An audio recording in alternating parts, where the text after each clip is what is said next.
But earlier in the day, the Russian government announced the full planned withdrawal of all troops from the Kherson Pocket, which is the only chunk of territory in occupied Ukraine that is to the west of the Dnieper River, which is roughly analogous to the American Mississippi.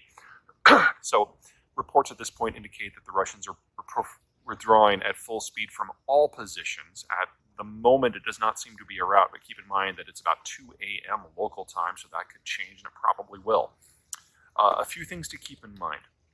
The Ukrainians announced they were assaulting this area 4 months ago, and so the Russians forward positioned a lot of troops. Based on whose statistics you're looking at, there's somewhere between 20 and 40,000 Russian forces in the area, but it's generally accepted on both sides that these are the best troops that the Russians have with the best training and the best equipment.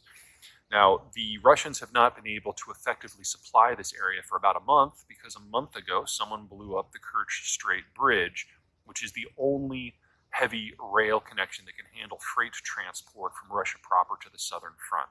So whether it's equipment or ammo or fuel or reinforcements, everything now has to come in by truck, and the Russians have lost the vast majority of their tactical truck support fleet for the military and are now using civilian vehicles, making them very vulnerable. In terms of what that has meant for the war, it means that not enough shells and not enough fuel have been getting to the front in the Kherson Pocket. So there are more than isolated reports that Ukrainian forces for the last couple of weeks have not had to do something that's called shoot and scoot.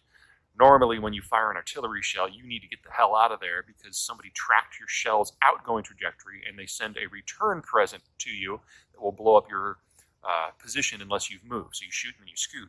But apparently there's been no return fire coming from Russian positions, so the Ukrainians have just been able to plug away with whatever ammo they have. As to whether this is going to be a rout, we should probably figure that in. The Ukrainians are being presented with a golden opportunity.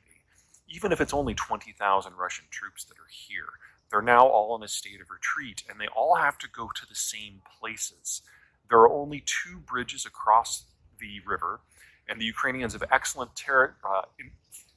intelligence on the entire zone. So if the Russians put up a pontoon bridge, it usually only lasts for a few minutes before it gets taken out. So really, all of the Russians need to go on the same roads and the same intersections, which are all going to be massive kill zones, until they reach the bridge heads, one of which is at Kherson City and the other one which is at the dam at Novokakova. At that point, well, the Ukrainians have been hitting these bridges with rocket fire for weeks, and they can't handle heavy equipment anymore, which means that the Russians are going to have to make a massive parking jam at the bridgehead, dismount, and then run across while under artillery fire the entire time. The casualties are going to be immense. And that's the best case scenario. The worst case scenario is something that's going to be really nasty.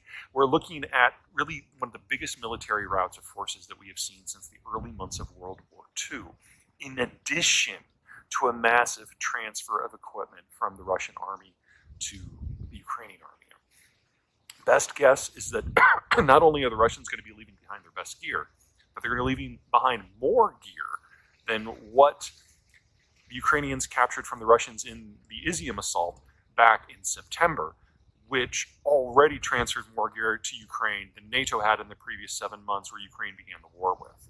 So by spring, with a lot of deferred maintenance, the Ukrainians are likely to enter the war by May with a tank and artillery force that's more than 5 times its strength on the first day of the war. The Russians have already used the majority of their missile and tank forces, which began this war as the world's largest. So the Kherson withdrawal and the likely route to come does mark the end of any hope the Russians had of regaining any sort of strategic initiative or any sort of meaningful offensive operations until at least May. It'll take them at least that long to bring in fresh troops and fresh gear. In that time, the Ukrainians are not going to sit on their hands. They don't have to cross the river to strike at the Russians. Once they get to the river, their long-range rockets and artillery are going to be able to target the isthmus, which is only about 3 kilometers wide, that connects the Ukrainian mainland to the Crimean Peninsula.